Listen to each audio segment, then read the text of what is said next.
Not a joke. Senator Elizabeth Warren warned Democrats through a fundraising email to seriously take the possibility of musician Kid Rock to run the Michigan Senate. According to the Boston Herald, she said that she knew that a lot of people would consider this as a joke, but this should be strongly considered, comparing it to the moment when Donald J. Trump announced his campaign for the presidential election in the U.S. And sure, maybe this is just a marketing gimmick for a new album or tour, but we all thought Donald Trump was just promoting his reality show, too, she added. The email of the senator comes after the musician tweeted a link to a new campaign website, KidRockForSenate.com, on Wednesday. Late in another post on his website Thursday, the 46-year-old Michigan native said his announcement was anything but a joke and fired at the media as well as the incumbent Michigan Senator Debbie Stabenow, who was wrong about his potential candidacy. The Herald reported that Warren's email linked to a fundraising website where the revenues are for Warren's own re-election effort and Stabenow's 2018 campaign. Rock has still not submitted a candidacy statement to the Federal Election Commission. However, the singer revealed on Facebook that his idea is to release new music during the campaign, very similar to how politicians in campaigns release books. Stabenow posted a response to the announcement of the singer on Wednesday on her personal Twitter account. She wrote that they both share a passion for music, but she will admit that he is better at playing guitar than her, but that she will keep doing what she does best, which is fighting for Michigan. In his Facebook post on Thursday, Kid Rock responded Stabenow's post by using her own language. Senator Stabenow and I do share a love of music, although probably not the same kind. He also wrote, I concede she is better at playing politics than I am, so I'll keep doing what I do best, which is being a voice for tax-paying, hard-working Americans and letting politicians like her know that we the people are sick and tired of their bullshit.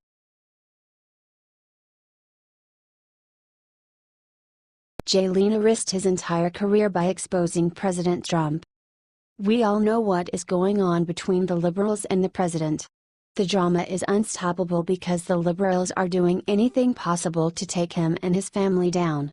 But, guess who took a step forward in order to defend the president? Leno. Mr. Leno came out of shadows, risked his entire career and commented something that could be a lesson for the liberals. Via We the Proud Patriots, Leno is tired of the liberal nonsense. He can't stand the anti-Trump resistance, and let's be honest, liberals have already crossed the red line. Leno says that the Trump bashing should be brought to an end. He said that if he was still a late-night host, liberals won't have that many opportunities to mock the president.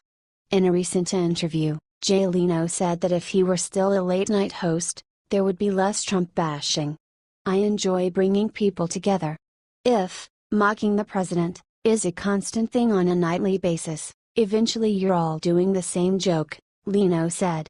According to the former late-night hosts, comedians are recycling the same joke over and over again. We can't do anything but agree with him. Most hosts are just trying to gain more popularity. They don't know that criticizing the president isn't the right way to do things. Liberal reporters are only interested in generating propaganda. The fun times are gone, and comedians consider themselves experts in politics. We know that politicians are comedians' favorite topic, but things have gone too far this time. President Trump is treated like no other president before. His family doesn't deserve such treatments, and we can only hope that liberals learn their lesson. President Donald Trump is doing everything he can to save this country, and help people who live in it. He made some great campaign promises, and we can see him working on it. Unfortunately, liberals will never approve his plans. President Trump is the best president America has ever seen.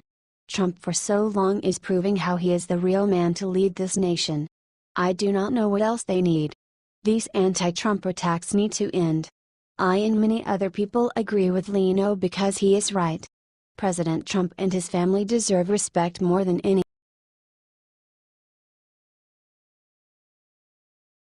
Confirmed Obama WH issued visa to Russian lawyer days before Trump meeting. The Russian attorney whose campaign season meeting with Donald Trump Jr. has caused headaches for the White House was cleared to enter the U.S. at the time of the visit by the Obama State Department, officials confirmed to Fox News late Thursday. A brief timeline released overnight helps to resolve questions over how Natalia Veselnitskaya even had legal permission to be in the U.S., and it also shows multiple Obama agencies were involved on multiple occasions in granting access to the lawyer after she was initially denied a visa. According to the timeline released by the Department of Homeland Security, the Obama Justice and Homeland Security Departments granted her a special type of parole to be in the U.S. from September 2015 through February 2016 to work on a court case in New York. After that expired, according to DHS, the State Department issued her a B1/B2 non-immigrant visa in June 2016, according to DHS, just in time for her meeting with Trump Jr., Trump's son-in-law Jared Kushner, and then campaign chairman Paul Manafort. That newly revealed meeting has revived congressional scrutiny of the campaign's alleged coordination with Russia, since an intermediary told Trump Jr. the lawyer could have dirt on Hillary Clinton as part of the Russian government's bid to help his dad.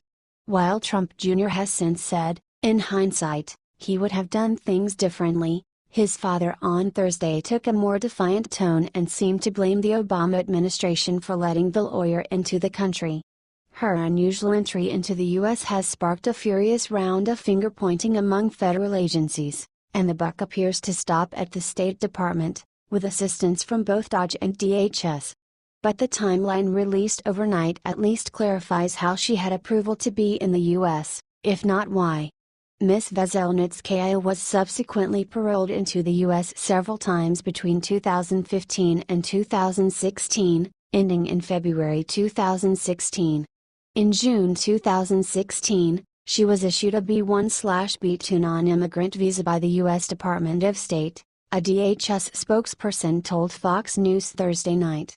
DHS officials also said that it was their agency, in concurrence with the U.S. Attorney's Office of Southern District of New York, which paroled Veselnitskaya into the U.S. Fox News confirmed through court documents that Veselnitskaya initially applied for a visa to enter the United States, but was denied.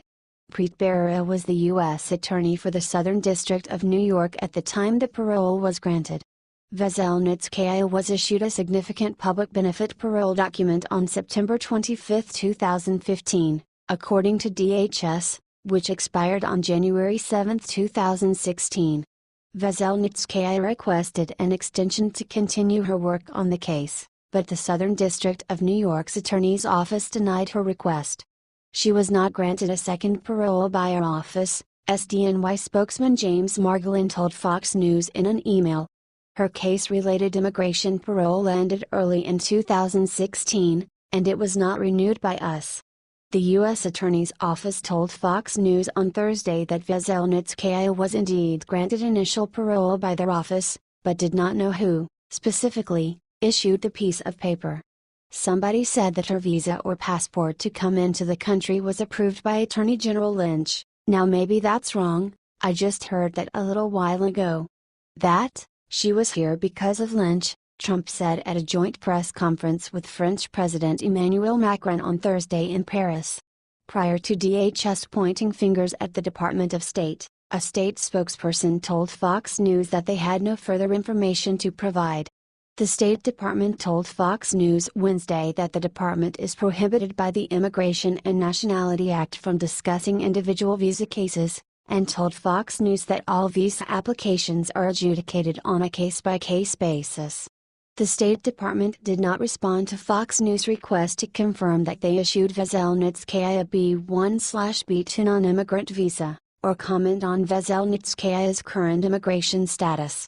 It is unclear as to why Veselnitskaya was denied a visa initially by the Obama State Department, and then granted one in later months. Acting Chief of Media Relations for U.S. Citizenship and Immigration Services Jillian Christensen told Fox News on Thursday that a range of DHS agencies would typically deal with parole requests, but SES was not involved in this particular case.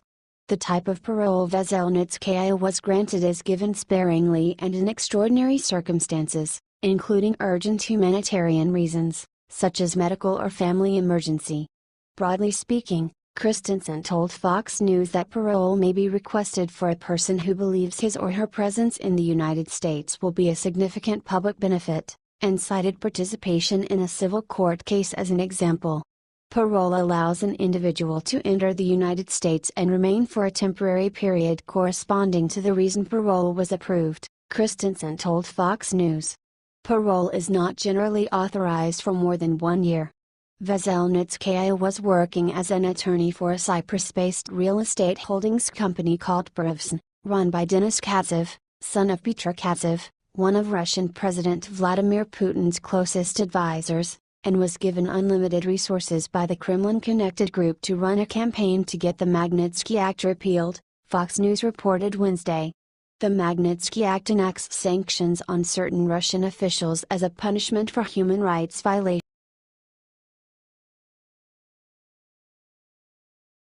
Reba McEntire's powerful new song will destroy every single Trump hater in America.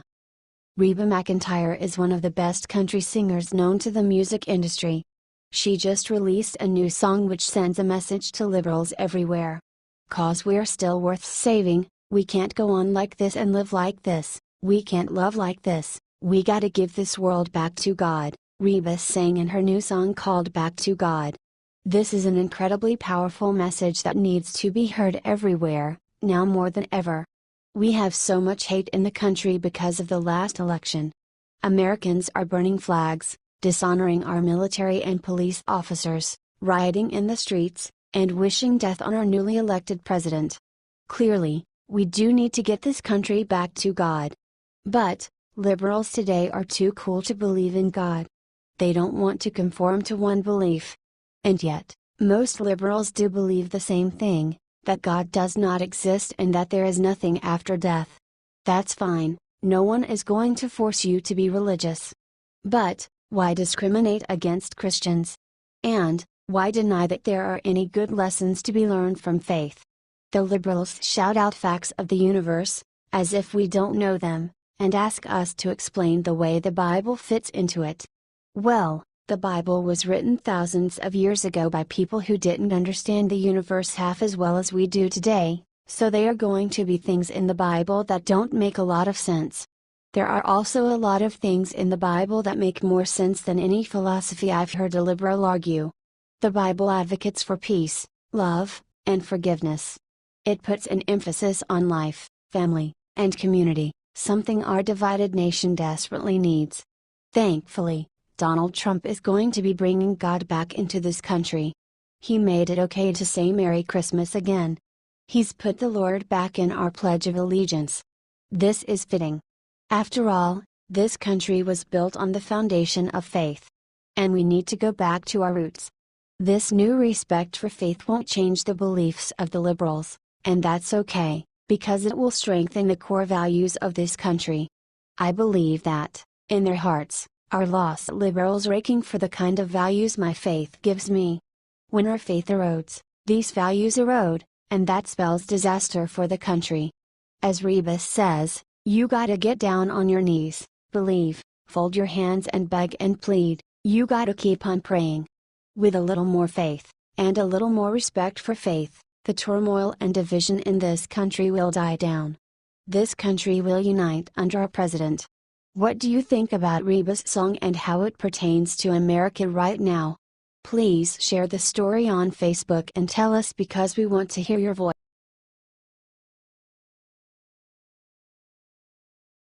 Massive news: Loretta Lynch connected directly to Russian spy scandal. The media decided to take the story of Trump Jr. talking to a Russian lawyer and blow the story up to massive proportions. It turns out that Jr. was not the only one talking to the lawyer. Where's the outrage?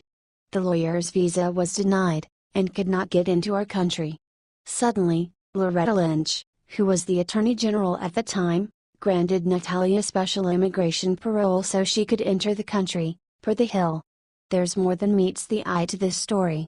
The left immediately goes into full-blown outrage mood, and this is the smoking gun to the Trump-Russia story, to them. Veselnitskaya only spoke about the U.S. policy on adopting Russian children. The conversation lasted 20 minutes, and was a waste of time for everyone involved. Beyond that meeting is where things get interesting. The foreign attorney was spending the rest of her time lobbying for campaigns for the left. Loretta Lynch giving her special rights to get into the country, even after being denied, is a big red flag. Based on this evidence, and the fact that nothing came from the meeting, the whole thing was probably set up by the Democrats. They wanted to take advantage of the young and politically inexperienced Trump Jr. Natalia couldn't come up with anything else, so she resorted to talking about adoption issues. After the meeting was over, and Trump left feeling unsatisfied, the left put their plan in motion. Now, they can say that Jr. met with a Russian spy, it sounds so scary, and that President Trump must be impeached due to his son's behavior. The truth is, despite the meeting, Jr. did nothing wrong. If you want to look for the real criminals, take a peek at Loretta Lynch and company when you let people into your country illegally, for the purposes of trying to set someone up, particularly the son of the POTUS. There are going to be significant problems. We want to see Lynch's correspondence with the Russian lawyer. We would bet the information there would be much more damning than anything found in Trump Jr.'s emails. We're all getting so tired of listening to the left yammer about the Russians, when Dems are the ones who are working hand in hand with Russia to sabotage the Republicans in any way possible.